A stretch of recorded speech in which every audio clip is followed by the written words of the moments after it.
Interview.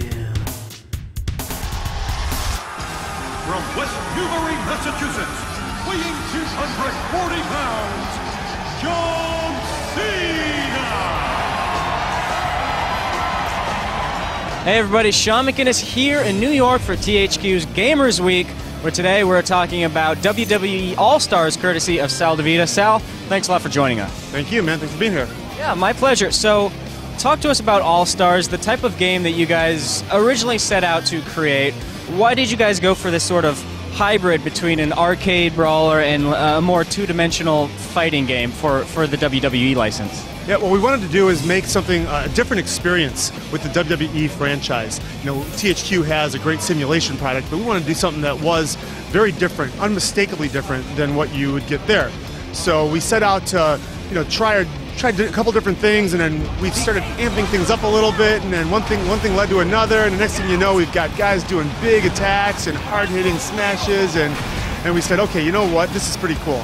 You know, what else can we do? So we started experimenting with taking liberties on some of the moves that you might see on the programming and taking it to a slightly amplified level, which then got a little bit more amplified, and then got too amplified and we brought it back. So again, we just wanted to give players a different experience, a different way of playing you know, a game with the WWE talent that we have.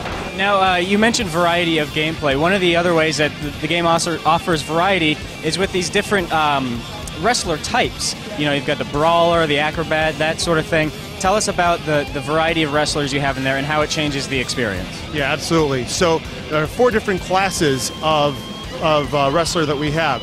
We have a grappler, we have a brawler, an acrobat, and a big man. Now, each one fights a little bit different and plays a little bit differently. The grappler is very technical. He's the one that's maybe the hardest to really master. The brawler, the base moves are, you know, striking, punching, very adept at punching and striking, likes to be in close to the action. The acrobat likes to be away from people. He likes to jump off of ropes. He's very high flying, very aerial, but if he gets hit, he's going to get hurt a little bit more. So you got to stay away from your opponent with him.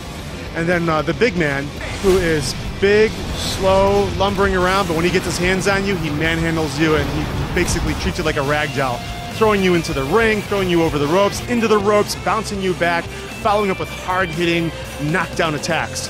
So, you know, the different class, and then on top of that, every class has influences from other classes. So, at the character level, we're trying to keep everybody as unique as possible. We will infuse different aspects from different classes and also very unique aspects that nobody else has to each character to keep everybody as varied and as unique as possible. Now, Sal, back when you guys debuted the game at E3 last year, you showed The Rock and John Cena, 2 real big iconic wrestlers, but this time you guys showed, you know, you really blew it out. You talked about a lot more wrestlers you have in the game. Tell us about the roster of superstars you have in there, how you collected these guys in the game, and any sort of influence that they've you know, had on the development. Sure. Yeah. First of all, very tough choice to limit the roster to what we had. I mean, there's so many more people we wish we had time to do, and I think it's the main aspects of how we picked and chose who we had was to divide, make sure we divide the characters up so there were enough grapplers, there were enough acrobats, there were enough big men, and there are enough brawlers. And there aren't enough big men really in the world in general, so that was the kind of the smallest percentage. But through varying reasons, we came to the roster that we have, which I think is probably, you know, one of the best rosters you'll ever see with the amount of characters that we have. So also dividing it up between legends and superstars equally is something that we thought was very important for reasons I can't get into right now, but that you'll discover as you play the game. Well, Sal, I gotta say, like I mentioned earlier, the game's a lot of fun. It's coming along nicely. When is it going to be officially completed? When are you going to send it out to stores, and which platforms will it be out for? Yeah, I don't know the official release towards, but we are heading for a late March 29th release date, I believe. So, yeah, and we'll whatever it takes to get it done by then is what we'll do. All right. Thanks a lot for your time. Thank you, man.